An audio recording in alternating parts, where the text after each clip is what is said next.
Welcome back to Medical Monday. I'm here with registered dietitian Amanda Arnold. Thank you for being here once again with the Pain Management Group. We're talking Nutrition 101 today. What a timely topic with the big eating holidays coming up. We have Thanksgiving approaching so rapidly. Christmas follows shortly, and then New Year's, when a lot of folks are imbibing a little bit, which can pack on the calories too. We all know that. Of course. I want to jump back into where we kind of left off, and that with getting the right vitamins and minerals in our diet. And I know one thing that I am very guilty of is getting into a food rut where I eat the same thing for breakfast every day. I kind of have the same kind of snacks every day. We eat the same recipes on a weekly basis for dinner. Absolutely. And that can create problems. It can. And a lot of times too, when we're talking about getting all of our vitamins and minerals, it can seem overwhelming because you're thinking, well, what food has vitamin D and what food has zinc or potassium? And my biggest key that I give patients is you want to get a variety. So changing up your breakfast, let's say you wake up every morning and you do your overnight oats. You walk into the office and you've got your oats and you're great.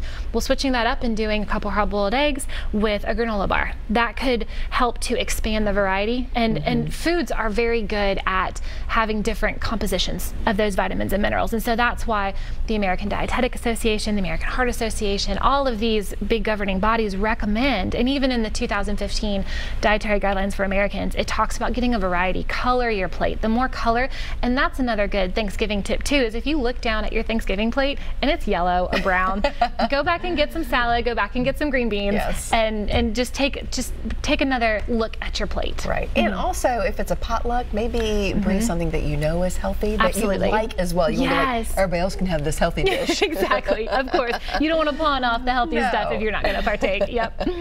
Let's also talk about keeping that kitchen safe for all your holiday guests. So important and so easy to stray away from when everybody's coming in the door with all this food and it looks so good. Absolutely. So food safety is important year-round, especially during the holidays, because like you said, you've got people coming in and out, you've got surfaces that have been touched from everything from raw turkey to fresh vegetables. And so a couple tips that I like to give is, first and foremost, wash your hands. Use warm water, use soap, and take your time with it. A pair of clean hands are the chef's best tool to use in the kitchen. Another thing too, when we talk about food prep, is you want to make sure and have separate cutting boards. One for the raw materials and then another for ready to eat. So say you're making your vegetable tray for the appetizers. You don't want to prepare your fresh vegetables on the same cutting board as the raw turkey, because then you're going to have something called cross-contamination, which all of those nasty viruses, foodborne illnesses, you can make your family very sick. One other thing in talking about cooking temperatures, for a lot of times this is, turkey season. We're cooking turkeys in the oven for up to 8 hours, and you want to make sure that that internal temperature gets to at least 165. I know that a lot of people are concerned about a dry bird or overcooking it, but if you don't cook that turkey properly, you're going to have a much bigger issue on your hands. You don't want all of your holiday guests or just your family going, being sick. And, Mom, you didn't cook it right. That'd be terrible. There we go. Yeah, that would be awful. So food safety is a very, very hot topic, especially around holidays too. Absolutely. Let's jump to the phone lines. We have Kinley on the line, I do believe. Kinley, are you there? Hi, yes. Hi there. Go ahead with your question. So I take a few supplements a day. Is it better to take all your vitamins in the morning or take them throughout the day? Great question. So a lot of times too, and again, Kinley, not knowing which supplements you're taking or what your other nutritional history looks like, I would recommend, I haven't seen much research on it's better to take them in the morning or at night. I'd recommend taking them with a meal. So if you're a morning person and you do breakfast every morning, take your multivitamins with that. A lot of vitamins and minerals are absorbed better with food. And a lot of times too, you'll see medications take with food. That label is on there because of how your body absorbs those substances. Okay, great question. I've wondered that too as well. Thank you, Kinley, for calling in. We appreciate it. Let's also talk exercise and sleep and how that factors in to our nutrition and our overall health. Let's start with exercise. Okay, so exercise, and a lot of time with nutrition, we are looking at the whole person. We focus a lot on what a person's eating, how many times they're eating it, making sure they're getting all of their nutrients they need throughout the day. Another thing that all of us have heard from our primary care is get more exercise. Walk walk more. The effects and benefits of exercise, not only on, we had a call earlier about insulin resistance, and exercise has been shown to increase how well how well sugars are absorbed into the blood, because the body produces more of its natural insulin. Sure. And so that's another great thing too with the holidays, is it's a great time to get out during halftime of the big game and have a touch football game, or take a walk afterwards, or while the turkey's cooking. It helps boost metabolism. It helps build lean muscle mass, and lean muscle mass burns more calories at rest. It does. So. I've even seen that you burn just as, I forget the whole statistics, I won't try to throw it out there, but on days you exercise, you are burning so much more calories even hours after you exercise. So it's not just that one moment you're in the gym or walking around your neighborhood. Absolutely. It's an all-day effect. Yeah, and that's why a lot of people go to the gym in the mornings, because I'm personally not a morning person. I can't get up that early to go to the gym. I would love to, but when you get up in the morning and you have your run or walk or weightlifting session, it sets your body up. It's like a reset button, and it does kind of kickstart your metabolism a bit, so that throughout the rest of your day, your body's kind of running a little extra hard for you. So it's doing a lot more for you than, there are benefits to exercise right before you go to bed or at nighttime. What you want to do if you're exercising at night is you don't want to exercise within an hour of going to sleep, because your endorphins are flowing. Exactly. You're not going to get a great night of sleep at all. But actually, exercise at night has been shown, if you give yourself that time to wind down, cool down,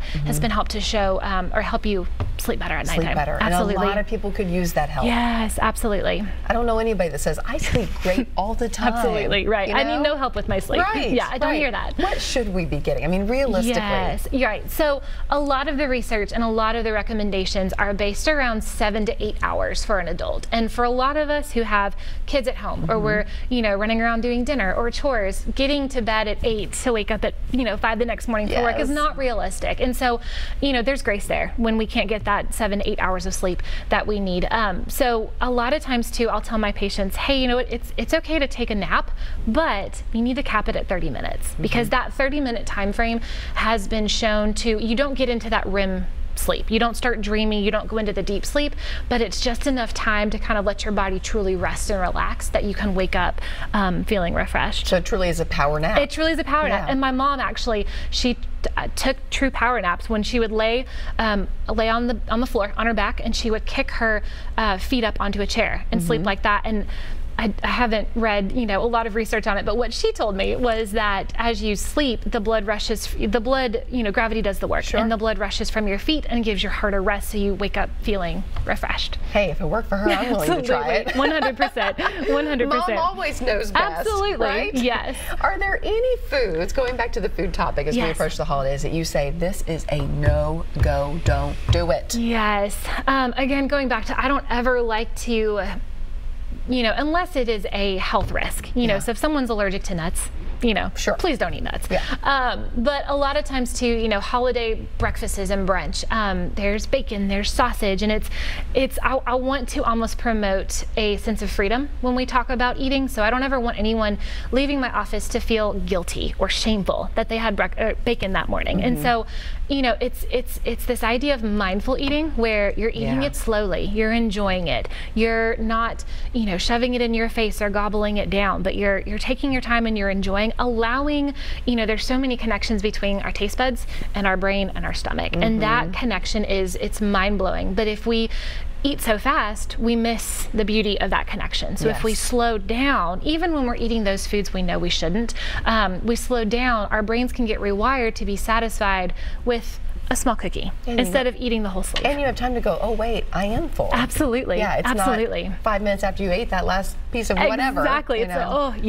Drinking water before meals, does that really help? It can. So the idea of drinking water before meals, and I actually tell my patients to do this, is that our stomachs count space. There's space sensors within the stomach that when our stomachs expand, those sensors are activated. And that's the signal that tells our brain, ooh, hey, please stop eating, I'm full, I've gotten enough. And that mechanism is there to actually help control calories. But what we've done as Americans is we've overridden those sensors, and we eat so quickly that we overindulge, and our bodies can't keep up with the rate we're eating. And so the idea of drinking water before a meal is that it fills up space. Yeah. And so by the time you get through your meal, that water, which is 0 calorie and it's hydrating you, doesn't add to the caloric balance of a day, but it just helps you kind of slow down. And even too, I even say put your fork down and take a couple sips of water, because that makes you slow down as well, because you're physically having to put your fork down. Sure. Okay, let's jump back to the lines. We have Sheila on the line. Good evening, Sheila. What's your question tonight?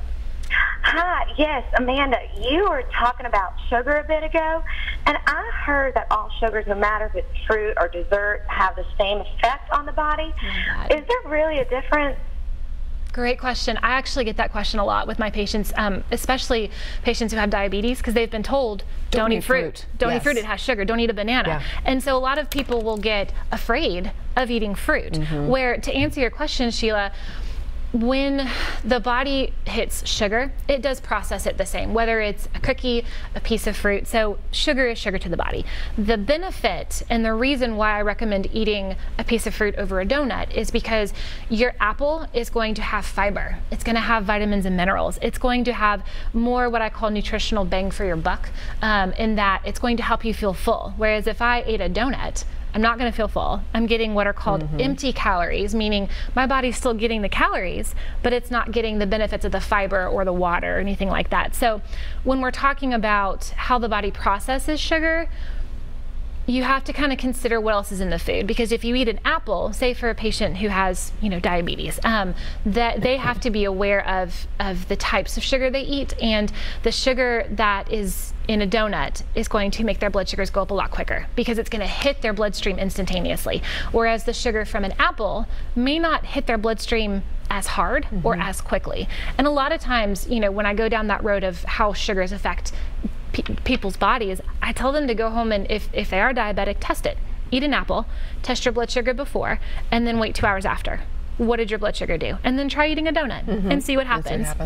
Absolutely. Let your body tell you the story. Exactly. Absolutely. So all sugar, it's hard to say it's created equal, because when you eat a piece of fruit, you're getting so much more nutritional benefit from it than just eating a donut. Yeah, absolutely. Okay, we have to take another quick break. When we come back, more of your Nutrition 101 questions. Stay with us. That was another